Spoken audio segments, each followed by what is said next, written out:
Hello everyone. Thank you very much for watching the Logic's Lord channel. I am Nasir Khan, and in this video I'm going to talk about the 1987 World Cup. So this is going to be more of a tournament review. There are a couple of videos out there already on the channel. One specifically about the Pakistan versus West Indies game, which was the group match in which Qadir hit that six. And the other one is about the Pakistan versus Australia semi-final. Those were popular enough games that they deserved their own individual video. But there was a lot more that happened in the tournament. It went on for a whole month in India and Pakistan. So the rest of the stuff that happened in the tournament, I'm going to be covering in this video. And India lost to England in the second semi-final. I remember watching that game, and this is something that has changed a lot in the last 30 years. Today, if Pakistan goes out of a tournament and India is still in the tournament, most people would watch the India game and they would hope that India loses so that India is also out of the tournament like Pakistan. That's something that happens between arch rivals and happens between England and Australia as well. But this particular game, the one between England and India, I don't remember, people rooting for England. I remember people either being neutral because, one thought process was that we are out of the tournament, so we don't particularly care about what happens next.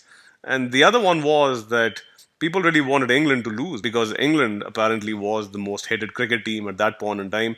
There was also this thing about, a subcontinent team winning the game. So I found some people being neutral, some people actually rooting for India in Pakistan, which is very different from how the viewership tends to think when tournaments progress, when Pakistan is out of the tournament these days.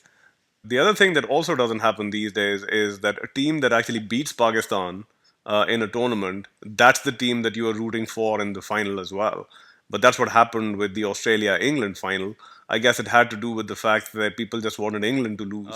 The West Indies played Sri Lanka in Karachi. Viv Richards scored 181, and the West Indies made 360, which was at that point in time the highest score in one-days. And it actually stayed the highest score in one-days for another 9 years in 50 over games. England did technically break the record in 1992 by scoring 363, but that was in a 55 over game. So in a 50 over game, the next time someone betted 360 was actually in 1996 when Sri Lanka made 398 against Kenya. If you haven't seen the highlights of that game, please do watch them. It looks like Viv Richards with the bat from 1987, not the big bats that you have these days. He was just playing the Sri Lankans like they were street kids. And he was hitting sixes one after the other. You sometimes actually have to stop and make sure that you're not watching the replay of the same shot over and over again because they're just continuously hitting sixes. Even before the tournament began, the news came out that Ian Botham, who was the top England all-rounder at that time, he would not be able to make the England team for the World Cup. And Botham had toured Pakistan in '84.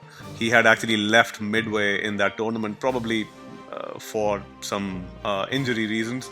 And he had gone back, and the first thing that he had said about Pakistan after going back to England was that Pakistan is a country where you would want to send your mother-in-law all expenses paid for a month. And that did not go down well with Pakistan. People still remember it. The England team was still in Pakistan when Botham gave that comment. So the hotel that they were staying in, the staff over there threatened to strike until an apology was given. I don't know if an apology was given or not, but just to showcase that people really wanted to see Ian Botham come to that World Cup and face Pakistan in front of Pakistani crowds. But the news that came out was that he would not be able to make it. I don't know if it was because he was injured or because they just dropped him because he had lost his form, or because he just did not want to visit Pakistan because he had not minced any words about what he felt about Pakistan in the past. Chetan Sharma got a hat-trick. It was a hat-trick against New Zealand in a group match.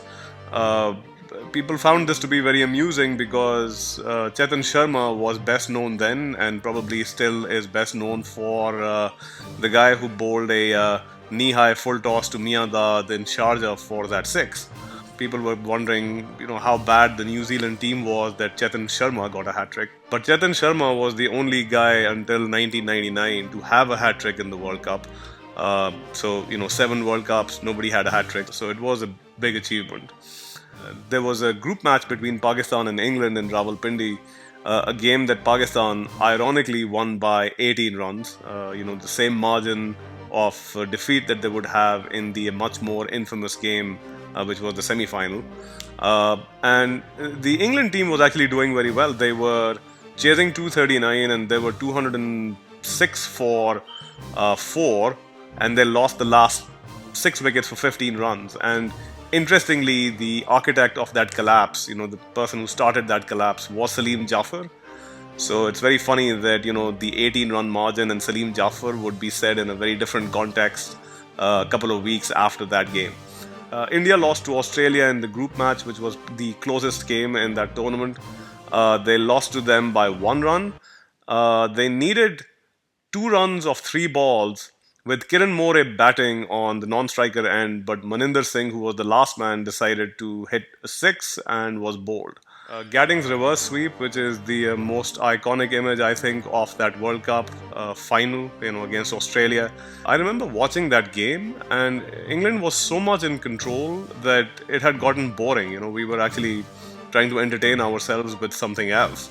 But Gatting played that reverse sweep. There was a mini collapse that happened after that, put the team under pressure, and they lost eventually by 7 runs. The reverse sweep had actually gotten Gatting a lot of runs in that tournament, so it wasn't surprising that he was using the reverse sweep. I think the issue was that he didn't really need to play a reverse sweep at that point in time in the game. It is a risky shot. He was completely in control, did not need to take any risk, but he did, and it did not pay off. And, as things usually are, people remember your failures more than your successes. So it didn't really matter that in that tournament he had gotten like 200 runs with the reverse sweep. What people remembered was the one that he got out to. Alright, so that was the recap of the rest of the stuff that happened in the 87 World Cup. For 2 of the most memorable games of that World Cup, Pakistan versus West Indies group match and the Pakistan versus Australia semi-final. Make sure you check out the rest of the channel for those videos. If you liked the video, make sure you hit the like button for feedback. Subscribe to my channel if you want to be updated about more videos like this in the future. And until then, take care and have a nice day.